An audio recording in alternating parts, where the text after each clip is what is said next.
हाय दोस्तों, फिर से स्वागत है आपका मेरा इस चैनल स्टडी विद राउत में।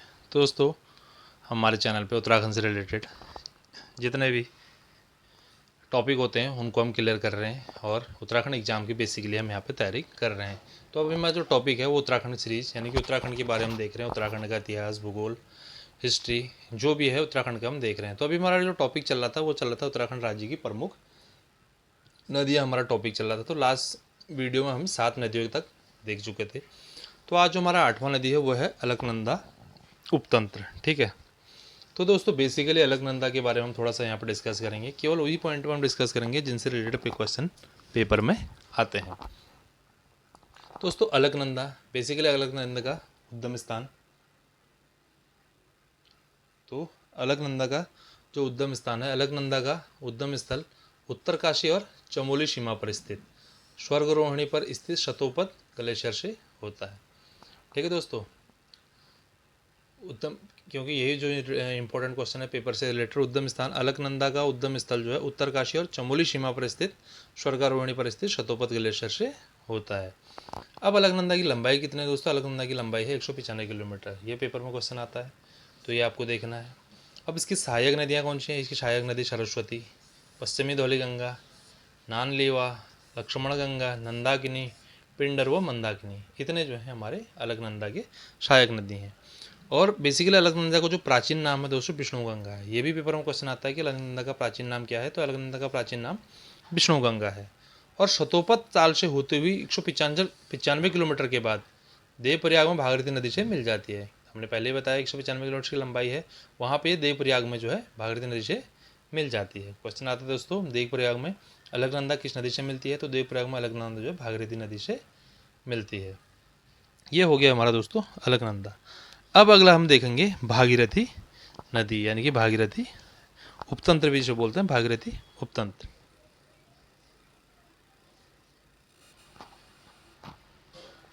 तो दोस्तों, अगला जो है हमारा अगला है भागीरथी नदी या भागीरथी उपतंत्र। ठीक है। तो दोस्तों, सबसे पहले हम डिस्कस करते हैं इसके उद्गम स्थल के बारे में। तो इसका जो उद्गम स्थल है वो है उत्तरकाशी जिले की। ठीक है, उत्तरकाशी जिले की गंगोत्री से, ठीक है, उत्तरकाशी जिले की गंगोत्री से 19 किलोमीटर दूर स्थित, ठीक है, उत्तरकाशी जिले की गंगोत्री से, यानी गंगोत्री से 19 किलोमीटर दूर स्थित है, लेकिन उत्तर गंगोत्री हमारा उत्तरकाशी में आता है। शिव तो 19 किलोमीटर दूर स्थित शिवलिंग शिखर से सटे गंगोत्री हिमनद के गोमुख नामक स्थान से मिलती है। ये इसका उद्गम स्थल है। ये हमें देखना है क्योंकि उद्गम स्थल किसी का भी आ सकता है। और जो इसकी लंबाई है वो 205 किलोमीटर है। और इसकी सहायक नदियाँ हैं मेद गंगा, दूध गंगा, राम गंगा और बाल गंगा।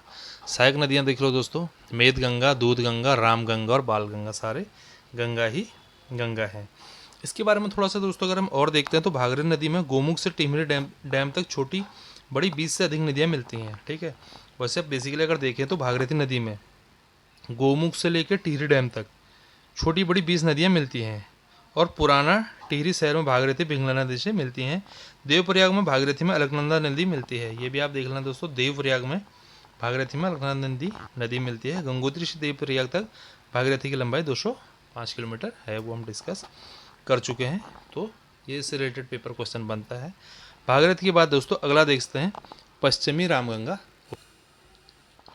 अब 10वां है दोस्तों हमारा पश्चिमी रामगंगा उपतंत्र।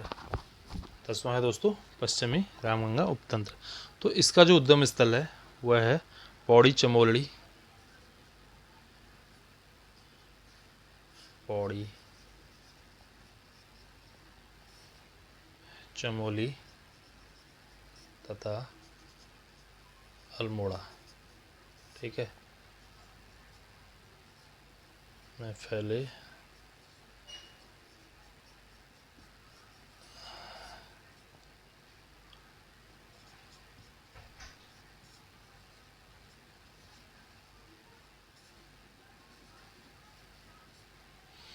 ठीक है दोस्तों, जो पश्चिमी रामगंगा उपतंत्र है यानी कि पश्चिमी रामगंगा नदी है, इसका उद्गम स्थल जो है पौड़ी चमोली तथा अल्मोड़ा में फैले दूधातुली श्रेणी के पूर्वी ढाल तक है।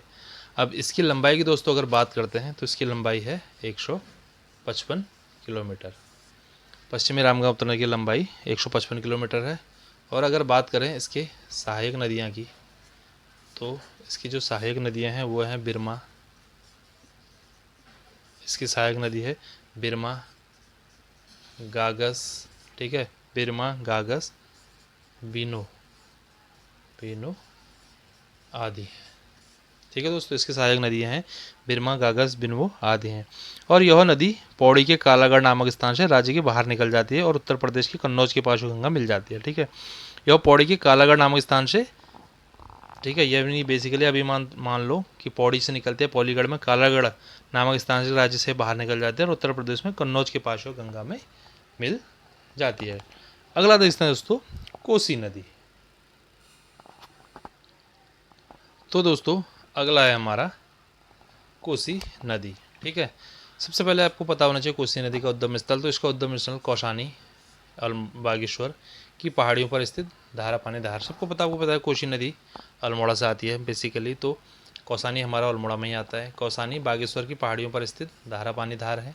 इसकी लंबाई 168 किलोमीटर है और इसकी सहायक नदियाँ जो हैं देवगाड़, मिनोलगाड़, सुमलीगाड़ आदि हैं। इसकी सहायक नदियाँ देवगाड़, मिनोलगाड़, सुमलीगाड़ आदि हैं। तो उधम सिंह नगर में 168 किलोमीटर यानी कि 168 किलोमीटर बहने के बाद यह उधम सिंह नगर के सुल्तानपुर स्टेशन पर राज्य से बाहर निकल जाती है। ठीक है, यानी कि कोसी नदी जो है, जो कि अल्मोड़ा में है, लेकिन बाद में ये उधम सिंह नगर के सुल्तानपुर स्टेशन पर राज्य से ये बाहर निकल जाती है। अब देखते हैं दोस्तों गौला नदी। गौला नदी, तो दोस्तों अगला है हमारा गौला नदी। पहले तो सबको पता है कि गौला नदी जो है ये हल्द्वानी के पास में है, जो कि नैनीताल डिस्ट्रिक्ट में आता है और इसका उद्गम स्थल नैनीताल से पहाड़ पानी नामक स्थान, नैनीताल से पहाड़ पानी नामक स्थान, यहाँ पे इसका उद्गम स्थल है। और अब बात करते हैं इसकी लंबाई की, तो इसकी लंबाई है केवल 102 किलोमीटर, यानी कि गौला नदी की जो लंबाई है 102 किलोमीटर है। यानी कि उधम सिंह नगर में 102 किलोमीटर बहने के बाद किच्छा के पास राज्य से बाहर निकल जाती है, क्योंकि नैनीताल का जो बिल्कुल बगल में जिला है वहाँ पर उधम सिंह नगर में जैसे ही बहती है 102 किलोमीटर, वहाँ से किच्छा के पास राज्य से बाहर निकल जाती है।